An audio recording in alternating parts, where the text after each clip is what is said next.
नमस्कार प्रिय विद्यार्थियों, आपका हार्दिक अभिनंदन है। गुड मॉर्निंग सभी के लिए ऑल स्टूडेंट। आज हम एसएसटी के 60 क्वेश्चन लेके आए ओल्ड पेपर वाला, जिसको आप देख सकते हैं। इंपॉर्टेंट क्वेश्चन की श्रृंखला लेके आए ताकि उनको याद कर सके, पढ़ सके। तो 60 क्वेश्चन है और नेगेटिव मार्किंग नहीं है। 60 क्वेश्चन है एसएसटी लेवल 2 वाले। तो संविधान की प्रस्तावना में उल्लेखित हम भारत के लोग से क्या तात्पर्य है, तो इसका मतलब संप्रभुता भारत के लोगों में नियत है। संप्रभुता भारत के लोगों में नियत है। भारत के संविधान के किस अनुच्छेद के अंतर्गत अप्रस्ताव को समाप्त किया गया है? छुआछूत को अनुच्छेद 17 में, आर्टिकल 70 में समाप्त किया गया है। अनुच्छेद 17 में भारत के संविधान के किस भाग में मूल कर्तव्य वर्णन किया गया है? तो भाग 4A में मूल कर्तव्य वर्णन किया गया। 11 मूल कर्तव्य है। भारत संविधान का अनुच्छेद 25 संबंधित है अंतःकरण स्वतंत्रता, किसी धर्म के पालन, अभ्यास, प्रचार की स्वतंत्रता। निम्न में से सामाजिक न्याय से संबंधित प्रावधान नहीं है। तो सामाजिक न्याय से संबंधित प्रावधान कौन सा नहीं है? तो ये अच्छा क्वेश्चन था। बाल श्रम निषेध। बाल श्रम निषेध।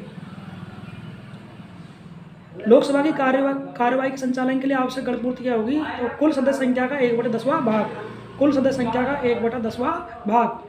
अगला क्वेश्चन है, भारत के संविधान के कौन से अनुच्छेद में एक मंत्रिपरिषद प्रावधान है जो राष्ट्रपति के उसके कार्य निर्वहन में सहायता प्रदान करेगा? अनुच्छेद 74 में इसका उल्लेख किया गया है। अगला क्वेश्चन, राज्य चुनाव आयोग को कौन नियुक्त करता है? तो इसको संबंधित राज्य का राज्यपाल नियुक्त करता है। संबंधित राज्य का राज्यपाल राज्य चुनाव आयुक्त को नियुक्त करता है। भारत संविधान सर्वोच्च न्यायालय के संबंध में निम्न कौन सा कथन सही नहीं है?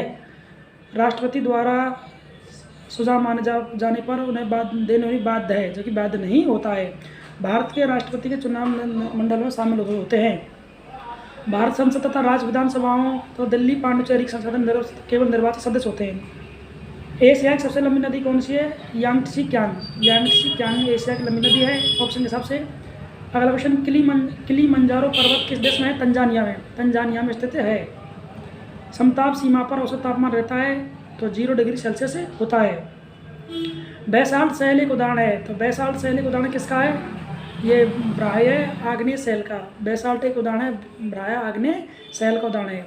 एक पोषण से दूसरे पोषण तक औसत ऊर्जा का प्रभाव होता है 10% होता है। जी हाँ, 10% होता है। एसएसटी का पेपर लेकर आ रहे हैं हम आपके सामने। मेगस्थनीज किसका राजदूत था? मेगस्थनीज ये सेल्यूकस का राजदूत था। मेगस्थनीज सेल्यूकस का राजदूत था।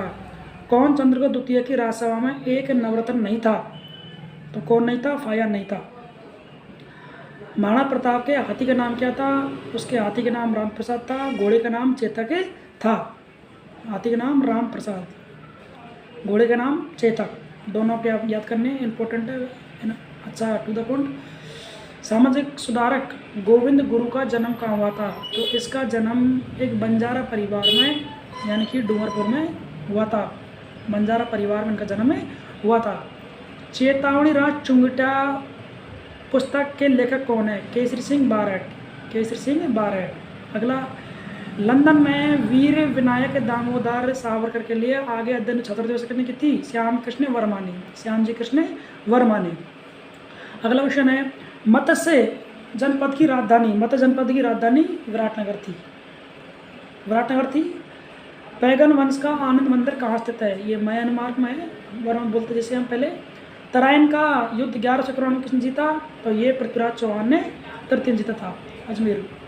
राजस्थान में कौन सा नृत्य 2010 में यूनेस्को की अमृत सांस्कृतिक धरोहर से शुरू किया था? तो किसको किया गया था?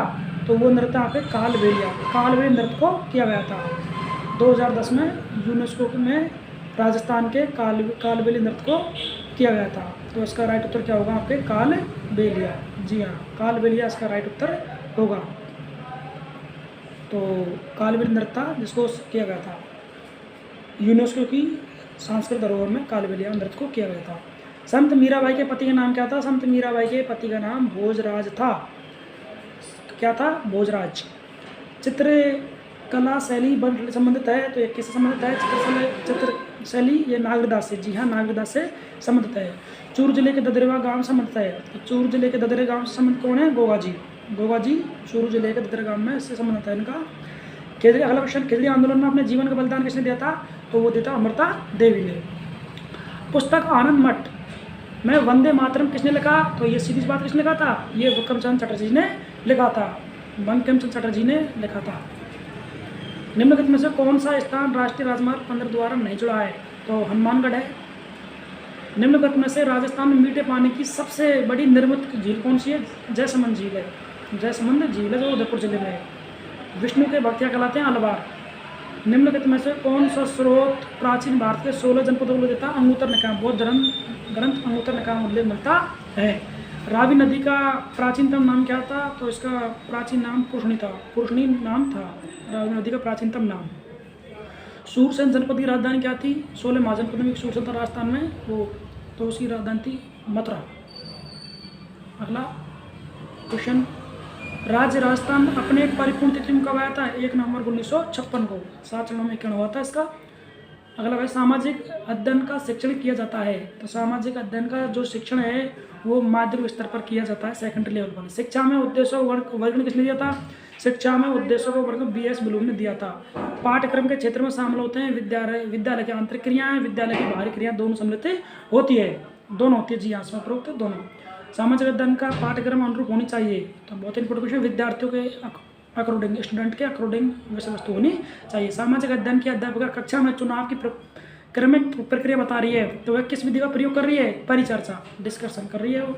सामाजिक अध्ययन के शिक्षक को बल देना चाहिए। तो सामाजिक अध्ययन के शिक्षक को बल देना चाहिए, तो इसका है विद्यार्थी की सामाजिक मुद्दों के प्रति चिंतन विकास की शक्ति पर। सामाजिक अध्ययन शिक्षा में ऐतिहासिक स्थलों का भ्रमण उपयोगी है।